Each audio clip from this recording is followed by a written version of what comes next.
We're talking about Adidas. We're talking about the Adizero Evo SL.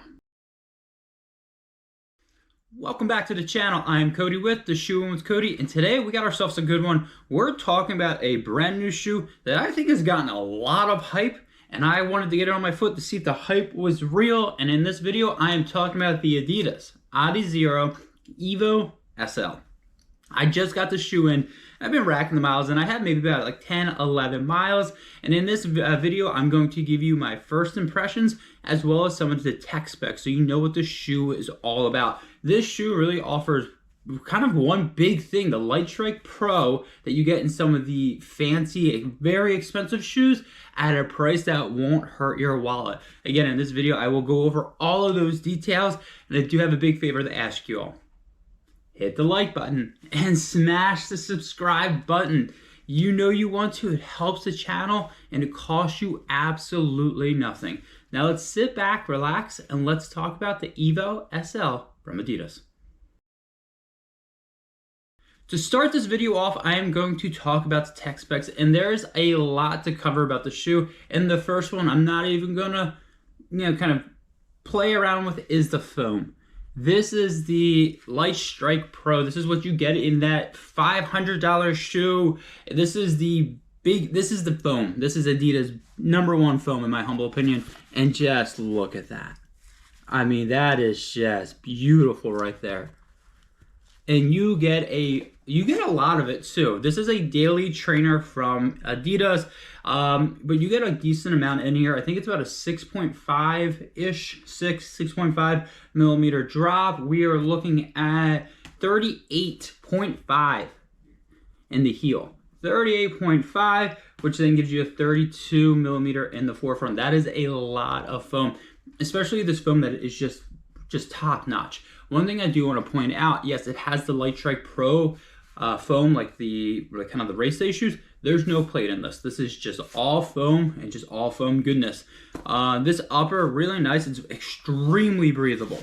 I'm talking about you can see pretty much through it. It's cold right now here in Pennsylvania, and I definitely had to wear warmer socks. I think this is going to be perfect for that springtime, summertime, fall time running with it. Wintertime, it's a little cold. It's cold. I'm gonna be honest with you. This shoe, there is no guts to the tongue. It definitely is freestanding. I mean, you can look at that. It's freestanding. It's paper thin. There's really very little pads in there. There's pads where you want it to be, like right here. It's very breathable. You can kind of see how it's made. No issues at all, but again, it is not a gusseted tongue at all. The shoe, the looks of it, I'm absolutely here for it. I love the look of this shoe, the all-white shoe. I've not only been wearing this to run, but I've also been wearing it to just kind of hang out with the family. I love the looks. I also love how it's giving homage to the Evo. That is their #1 race day shoe. It's like $500. Again, it would crush a lot of people's bank accounts, but it gives you that nod. It kind of looks like that. This is like the training partner to that race day shoe, and I really enjoy it. For size 9.5, you're looking, which is my size, you're looking at about 8.1 ounces, it's really light. And honestly, it feels lighter underfoot. 8.1 these days is really light for a daily trainer. A lot of the daily trainers I'm getting now are in the 9s, closer to the 10s.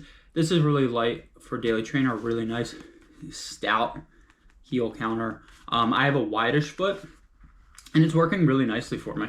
No issues at all. Again, because of the upper that they're having, it's very breathable and it's very accommodating in my opinion. The bottom, you got that Continental rubber. It's an interesting rubber because you don't see any grooves. It looks pretty darn flat, which is something you want to point out. Continental rubber, Adidas usually have really solid rubber. I need to get a ton more miles in to make sure this rubber does what it is. I'll go into more details about the rubber in my first impressions aspect of this video. But again, for this shoe, you get a lot for $150. When I saw this shoe was coming, I was expecting closer to $180, maybe $200. $180 or $150 is freaking awesome for the shoe. So again, for $150, you get the Light Strike Pro, which is really nice foam. You get a really nice upper, and in my opinion, a freaking awesome looking shoe. While I know you love some tech specs, I know you clicked on this video to get my first impressions, and whoo-wee, it is a good one. This shoe dropped, a lot of like reviewers got this and some runners got this, and the hype was off the charts. When I'm hearing people say one of the best shoes out there, this could be a 2024 best daily trainer out there, I'm like, yeah, the hype, it's real. It is honestly real. I have 11 miles into the shoe, and this Light Strike Pro foam is just money. I've tried it in the race day shoe, and it's just so nice in that shoe, and it's even better here. It's comfortable, it's responsive, it's squishy. It's just honestly what I thought a plateless Light Strike Pro would feel like. It definitely is delivering. It's just really nice to click off the miles. Again, I only have 11 miles into the shoe, so I need more, but so far it's just been such a joy to run in. The looks of this shoe is my second favorite thing. I love an all-white shoe, and this is just a classic looking shoe. They didn't overcomplicate it. The all-white, just the black stripes. It just looks like an Adidas shoe, and I am here for it.